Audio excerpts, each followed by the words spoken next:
Bismillahirrahmanirrahim. Assalamualaikum warahmatullahi wabarakatuh. Selamat pagi kepada murid-murid Bapak semuanya. Mudah-mudahan pada pagi hari yang cerah ini kalian selalu diberikan kesehatan oleh Allah Subhanahu wa Ta'ala sehingga dapat mengikuti mata pelajaran online kali ini dan selalu diberikan semangat. Ya, walaupun dalam kondisi pandemi semacam ini kita harus selalu semangat dalam mengikuti pembelajaran apapun. Untuk pelajaran hari ini terkait dengan teknik mekanik mesin industri, sebelum kita menginjak kepada materi, kita lebih baik berdoa terlebih dahulu. Baik, berdoa mulai. Berdoa selesai. Selanjutnya, untuk materi hari ini terkait dengan pembelajaran mekanik perawatan mesin industri, kita akan membahas terkait dengan menerapkan prosedur pemeliharaan perbaikan mekanik pompa sesuai prosedur operasional standar. Nah, tujuannya apa? Tujuan dari pembelajaran ini yang pertama adalah setelah melihat tayangan PowerPoint yang Bapak akan sampaikan nanti, peserta didik dapat menerapkan prosedur pemeliharaan perbaikan mekanik pompa sesuai modul dan video yang telah tersedia. Kemudian yang kedua, setelah melakukan diskusi kelompok, peserta didik dapat menjelaskan prosedur pemeliharaan perbaikan mekanik pompa sesuai modul dan video yang telah disediakan. Yang ketiga, setelah melihat tayangan video, peserta didik dapat melakukan pemeliharaan perbaikan mekanik pompa sesuai prosedur operasional standar. Dan yang terakhir, yang keempat, yaitu setelah melihat tayangan video, peserta didik dapat mempraktekkan pemeliharaan perbaikan mekanik pompa sesuai prosedur operasional standar.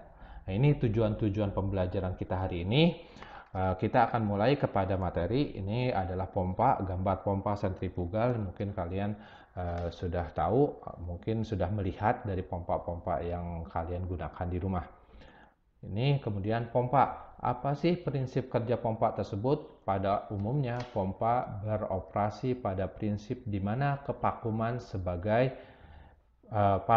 partial vakum yang diciptakan pada inlet pompa sehingga tekanan atmosfer akan menekan fluida masuk ke dalam pompa, dan pompa secara mekanis menekan fluida tersebut dan mengalirkan ke tempat yang diinginkan. Nah, di sini ada klasifikasi pompa. Pompa dapat diklasifikasikan ke dalam dua jenis. Di bawah ini ditunjukkan klasifikasi dari pompa, yaitu kita bisa lihat ada klasifikasi dari masing-masing pompa di tayangan PowerPoint yang kalian lihat tersebut. Kita lanjut ya. Di sini ada hidrostatis, positive dispense pump. Pompa hidrostatis, jenis pompa ini cairan digerakkan dari sisi isap ke sisi tekanan oleh variasi mekanis volume rumah pompa. Dengan kata lain, menaikkan tekanan dengan cara memperkecil ruang volume. Jenis pompa yang dapat dimasukkan ke dalam tipe ini ada dua, reciprocal pump dan rotary pump. Nah, ini ya. Jadi jenis pompa dari hidrostatis ini ada terbagi menjadi dua. Berlanjut ya. Nah, di sini ada pompa resipokal. Nah, ini sistem kerjanya kalian bisa lihat. Jadi semacam kayak torak yang yang dipompakan naik turun sehingga terciptalah dorongan, atau ada sistem aliran masuk dan keluar. Ini adalah pompa resipokal, di mana langkah pengisapan dan penekanan cairan dilakukan oleh gerak torak piston. Lanjut. Di sini ada pompa plug, di mana langkah pengisapan dan penekanan cairan dilakukan oleh gerak plug. Kalian bisa lihat sistem kerjanya di situ. Nah, di sini ada berdasarkan cara kerjanya, pompa resipokal dapat dibedakan menjadi dua, single aktif dan double aktif. Kalian bisa lihat sini dalam tayangan PowerPoint sistem kerja dari pompa plug tersebut. Lanjut. Di sini ada sistem pompa single aktif. Kita bisa lihat tadi ada double aktif dan single aktif dari kriteria pompa plug tadi. dua jenis dari single aktif dan double aktif. Kita lihat perbedaannya dari gambar di bawah ini, kita bisa lihat perbedaannya. Berlanjut, di sini ada pompa rotari. Apa sih pompa rotari? Pompa rotari termasuk dalam pompa hidrostatis tanpa menggunakan valve. Dapat memberikan kapasitas konstan. Ada beberapa macam pompa rotari, di antaranya yang A, slide pump. Di sini kita lihat slide fan pump. Kita bisa lihat di sini sistem kerjanya dari sistem pompa slide fan pump. Kita lihat termasuk jenis rotari positif. Kalau kalian lihat di sini aliran air yang masuk diputar kemudian dikeluarkan. Lanjut. Nah, di sini ada internal gear pump dan external gear pump. Kalau di sini kita lihat, ini ada internal gear pump, cara kerjanya, siklusnya bagaimana, cara menarik dan mengeluarkan fluida air. Di sini untuk external gear pump juga kalian bisa lihat sistem kerjanya. Berlanjut, di sini screw pump. Nah, ini kita lihat sistem kerjanya juga sudah ada. Dan lubber pump juga kalian bisa lihat sistem kerjanya dari masing-masing pompa tersebut. Nah, di sini pompa sentrifugal. Kita lihat di sini ada bagian-bagiannya. Pompa ini mempunyai konstruksi sedemikian rupa sehingga aliran zat cair yang keluar dari impeller akan melalui sebuah bidang tegak lurus poros pompa. Jadi aliran ini akan tegak lurus sesuai dengan aliran pompa yang ada. Kalian bisa lihat bagian-bagiannya di sini, kemudian dari masing-masing pompa sentrifugal tersebut. Berlanjut di sini. Nah, di sini sistem kerja dari pompa sentrifugal. Ya, kalian bisa lihat sistem kerjanya. Jadi aliran air dipompakan kemudian melalui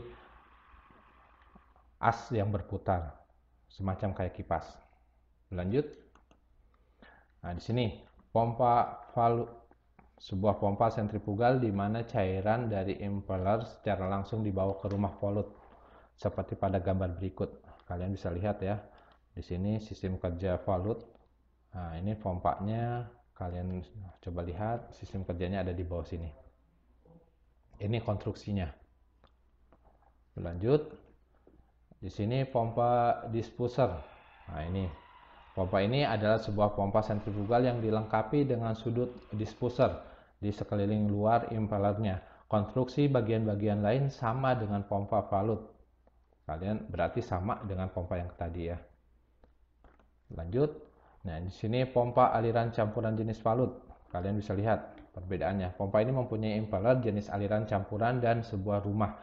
Di sini tidak dipergunakan sudut-sudut diffuser, melainkan dipakai saluran yang lebar untuk mengalirkan zat cair. Di sini kita klasifikasikan menurut jumlah tingkatnya. Di sini ada pompa satu tingkat, ini jenisnya kalian bisa lihat. Kemudian, ini ada pompa bertingkat banyak. Di sini pun kalian bisa lihat prinsip kerjanya, prinsip kerja alirannya. Berlanjut, kita coba lihat juga. Di sini klasifikasi menurut sisi masuk impellernya.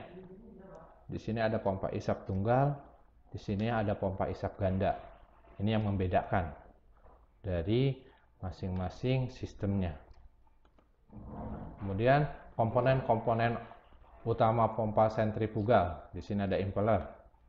Impeller berfungsi untuk mengubah energi mekanis dari pompa menjadi energi kecepatan pada cairan yang dipompakan secara kontinu, sehingga cairan pada sisi isap secara teratur menerus akan masuk mengisi kekosongan akibat perpindahan dari cairan yang masuk sebelumnya. Adapun bentuk dari impeller dapat dilihat pada gambar. Ini gambar impeller pada pompa. Nah, di sini kalian bisa baca. Ada jenis impellernya dan segala macam. Nah, di sini Bapak akan tampilkan ada bentuk-bentuk jenis impeller pada pompa sentrifugal. Di sini. Ini jenis-jenis impeller pada pompa sentrifugal. Kalian bisa lihat sendiri ada 3 jenis. Lanjut. Di sini ada forosap. Poros sub pada pompa sentrifugal berfungsi untuk meneruskan torsi penggerak pompa. Untuk memutar impeller, poros pompa juga dilengkapi dengan sub slab untuk mencegah poros dari gesekan langsung dengan peralatan packing. Nah, ini poros subnya, berarti ini penggerak dari tadi untuk langsung menggerakkan kepada subnya. Nah, sini casing. Ini rumah pompa, kalau kita bisa sebut casing itu rumah pompa. Sini kita bisa lihat. Kemudian wiring ring. Nah, ini untuk menghindari terjadinya keausan pada impeller pompa. Kita bisa lihat. Dan di sini perapat sel, fungsinya kalian bisa baca sendiri. Di sini kita lihat sistem kerjanya ada, yaitu perapat dipergunakan untuk mencegah mengurangi kebocoran yang terjadi melalui celah antara sub dengan casing pompa. Di sini posisinya. Oke, berlanjut. Nah, di sini kalau kita lihat lebih jelas tadi dari tayangan sebelumnya kan di sini ada. Kita lihat. Maaf, di sini perapat seal. Kalau kita lihat di sini, nah ini penempatannya, gambarnya lebih jelas. Kemudian berlanjut di sini, ini pun penempatan bagian sealnya, kalian bisa lihat dengan sendirinya. Nah, ini bearing atau bantalan berfungsi untuk menahan beban dari poros agar dapat berputar. Ini pada subnya, jadi bearing itu berfungsi untuk menahan beban dari poros agar dapat berputar. Kemudian berlanjut. Nah, ini tugas kalian mungkin sebelum Bapak akhiri terkait dengan materi pompa, perbaikan dan pemeliharaan pompa sentrifugal tadi. Kalau misalnya dalam kegiatan pembelajaran tadi ada yang masih kurang jelas di antara kalian, silahkan kalian langsung ke WA atau ke WhatsApp kelas kalian untuk mengajukan pertanyaan. Di samping itu juga sebagai bahan diskusi teman-teman kalian. Nah, ntar Bapak akan simpulkan dan akan Bapak jawab. Sebelum Bapak jawab, ini akan menjadikan sebagai tadi bahan diskusi teman-teman kalian. Selanjutnya, Bapak akan memberikan tugas terkait dengan materi Bapak hari ini. Coba kalian perhatikan laman YouTube yang ada di sini. Kalian putar berkali-kali dan amati. Kemudian buatlah rangkuman tahapan-tahapan pembongkaran dan perbaikan pada pompa sentrifugal. Ya, silahkan kalian urutkan tahapan-tahapannya, tulis pada media kertas, kemudian dikumpulkan. Jadi itu untuk pembelajaran online hari ini. Mudah-mudahan kalian bisa mengerjakan dengan baik tugas yang diberikan oleh Bapak dan bisa menerima terkait dengan pembelajaran hari ini. Kalaupun tadi ada pertanyaan, silahkan langsung saja ke WhatsApp grup. Baik, Bapak akhiri pelajaran terkait dengan pompa hari ini dengan mengucapkan Alhamdulillah. Alhamdulillahirrabbilalamin. Assalamualaikum warahmatullahi wabarakatuh.